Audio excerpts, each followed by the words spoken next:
અંકલેશ્વરના દીવા રોડ ઉપર નગર સેવા સદન દ્વારા માર્ગની કામગીરીમાં બેદરકારી દાખવી હોવાના આક્ષેપ સાથે મહિલાઓ દ્વારા ગાંધીગીરી કરી જાતે જ સ્પીડ બ્રેકર પર કલર કરવામાં આવ્યો હતો, જે બાદ તંત્ર હરકતમાં આવ્યું હતું અને માર્ગ પર ડામર પેઇન્ટિંગની કામગીરી શરૂ કરવામાં આવી હતી।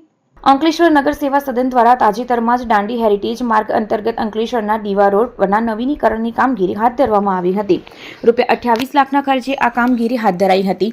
જો કે માર્ગની કામગીરી પૂર્ણ થઈ ગયા બાદ તેના ઉપર રહેલ ડસ્ટ ક્વોરી સાફ ન કરાતા વાહનો સ્લીપ થઈ જવાના અનેક બનાવો બનતા હતા। સાથે જ સ્પીડ બ્રેકર પર કલર કામ કરાયું ન હતું, જેના પગલે યોગ બોર્ડની મહિલાઓ દ્વારા જાતે જ માર્ગની સાફ સફાઈ કરી સ્પીડ બ્રેકર પર કલર કામ કરવામાં આવ્યું હતું।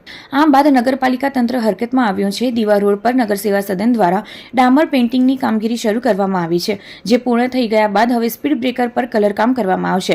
આ અંગે નગરની કારોબારી સમિતિના અધ્યક્ષ નિલેશ પટેલે ટેલિફોનિક વાતચીતમાં જણાવ્યું હતું કે માર્ગ પર અંતિમ તબક્કાની કામગીરી બાકી હતી, જે હવે પૂર્ણ કરી દેવામાં આવી છે।